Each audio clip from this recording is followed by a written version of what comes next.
ഈ ജനാധിപത്യത്തിൽ നമ്മുടെ ജനപ്രാതിനിധ്യ നിയമത്തെയും തെരഞ്ഞെടുപ്പുകളെയും പറ്റിയിട്ടുള്ള ഒരു ധാരണയുടെ പിശകുള്ളത് കൊണ്ടാണ് എന്നെനിക്ക് തോന്നുന്നു. ഞാൻ പറഞ്ഞല്ലോ, നമ്മുടെ രാജ്യത്തിനകത്ത് തിരഞ്ഞെടുപ്പിൽ ഓരോ മനുഷ്യരുമാണ് വോട്ട് ചെയ്യുന്നത്. ആ മനുഷ്യർ ആർക്കാണ് വോട്ട് ചെയ്യുക എന്ന് വോട്ട് ചെയ്ത് കഴിഞ്ഞാലാണ് പറയാൻ പറ്റുക. നമ്മുടെ നാട്ടിനകത്ത് ഇതുവരെ ഉണ്ടായിട്ടുള്ള തെരഞ്ഞെടുപ്പുകൾ പരിശോധിച്ചാൽ ആ തിരഞ്ഞെടുപ്പിൽ എവിടെയൊക്കെ BJP ജയിച്ചിട്ടുണ്ടോ അവിടെയെല്ലാം വോട്ട് കുറഞ്ഞത് ആരുടേതാണ് എന്ന് പകൽ പോലെ വ്യക്തമാകും. കേരളത്തിൻ്റെ നിയമസഭയിൽ ഒരേ ഒരു MLA BJPക്ക് ഉണ്ടാക്കാനായത് നിയമത്തിനകത്ത് LDF വലിയ രൂപത്തിൽ വോട്ട് വർദ്ധിപ്പിച്ചു. അന്ന് LDFന് ആ തെരഞ്ഞെടുപ്പിന് കിട്ടിയതിനേക്കാൾ വലിയ വോട്ട് വർദ്ധിപ്പിച്ചു. പക്ഷേ കോൺഗ്രസിൻ്റെ വോട്ട് കിട്ടിയിരുന്നത് 4-1 ചുരുങ്ങിയപ്പോഴാണ്, ആ വോട്ട് മുഴുവൻ BJPയിലേക്ക് കോൺഗ്രസ്സുകാർ കൊണ്ട് കൊടുത്തപ്പോഴാണ് കേരളത്തിൽ ആദ്യമായി BJPക്ക് ഒരു MLA ഉണ്ടായത്. പിന്നീട് ആ അക്കൗണ്ട് പൂട്ടിച്ചത് CPM ആണ്, അവിടെ ഇടതുപക്ഷ ജനാധിപത്യ മുന്നണിയാണ്. ഇപ്പോൾ കേരളത്തിൽ നിന്നൊരു MP പാർലമെൻറ്റിൽ BJPക്ക് ഉണ്ടായത് കേരളത്തിൽ കോൺഗ്രസ്സുകാർ BJPയുമായി ഉണ്ടാക്കിയ ധാരണയുടെ കൂടി അടിസ്ഥാനത്തിലാണ്. ആ തെരഞ്ഞെടുപ്പിലും ഇടതുപക്ഷ ജനാധിപത്യ മുന്നണിയുടെ സ്ഥാനാർത്ഥിക്ക് വലിയ നിലയിൽ വോട്ടിൻ്റെ വർധനവുണ്ടായി കഴിഞ്ഞ തെരഞ്ഞെടുപ്പിൽ കിട്ടിയതിനേക്കാൾ. പക്ഷേ 1.5 ലക്ഷത്തിലധികം വോട്ടാണ് കോൺഗ്രസിൻ്റെ നേതാവായി മത്സരിച്ച മുൻ KPCCയുടെ പ്രസിഡന്റ് കൂടിയായിരുന്ന K മുരളീധരൻ അവിടെ കുറഞ്ഞത്. അപ്പോഴാണ് BJPക്ക് ഒരു MP കേരളത്തിൽ നിന്ന് കിട്ടിയത്.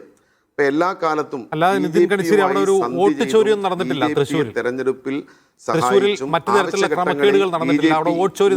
വാങ്ങിയും ഒക്കെയാണ്. നിങ്ങളുടെ ജില്ലാ സെക്രട്ടറി ഒരു പരാതി ഉണ്ടായിരുന്നു, അവിടെ വോട്ട് ചോരി നടന്നിട്ടാണ് സുരേഷ് ഗോപി ജയിച്ചത് എന്നൊരു പരാതി KB അബ്ദുൽ ഖാദർ ഉണ്ടായിരുന്നു. അല്ല, ഞാനൊന്ന് പറഞ്ഞ് അവസാനിപ്പിച്ചോട്ടെ. അല്ല, ഞാൻ പറഞ്ഞത് തൃശ്ശൂരിൽ സുരേഷ് ഗോപി ജയിച്ചപ്പോൾ സ്ഥാനാർത്ഥിയായി മത്സരിച്ച VS സുനിൽകുമാറിന് എത്ര വോട്ട് കിട്ടിയെന്നും കോൺഗ്രസിൻ്റെ നേതാവായി മത്സരിച്ച K മുരളീധരൻ എത്ര വോട്ട് കിട്ടിയെന്നും കേരളത്തിലെ ജനങ്ങൾക്ക് നന്നായിട്ട് അറിയുന്ന കാര്യമാണല്ലോ. ഇനി SDPI ഞങ്ങൾ എതിർക്കുന്നു, കോൺഗ്രസ് എതിർക്കുന്ന നിലപാട് SDPI എതിർക്കുന്നത് ഞങ്ങൾ എതിർക്കുന്നത് പോലെയല്ല. കോൺഗ്രസും VD സതീശനും SDPI എതിർക്കുന്നതിന് വേറൊരു കാരണമുണ്ട്. ആ കാരണം RSS എന്തുകൊണ്ടാണോ SDPIയും ജമാഅത്തെ ഇസ്ലാമിയും എതിർക്കുന്നത് അതേ കാരണം കൊണ്ടാണ്. ഞങ്ങൾ എതിർക്കുന്ന ആ കാരണം കൊണ്ടല്ല. ഞങ്ങൾ ഒരേ സമയം RSSനെയും ജമാഅത്ത് ഇസ്ലാമിയും ഒക്കെ എതിർക്കുന്നത് മതരാഷ്ട്രവാദവും വർഗീയവാദവും തീവ്രവാദവും പറയുന്നവരാരായാലും, അവരേത് മതത്തെ കുറിച്ച് പറയുന്നവരായാലും കോൺഗ്രസ് പക്ഷേ അങ്ങനെയല്ല. അങ്ങനെ പറഞ്ഞു പോലെ നിങ്ങൾക്ക് STPയോട് ഞാൻ പറഞ്ഞല്ലോ എതിർപ്പുണ്ടോ?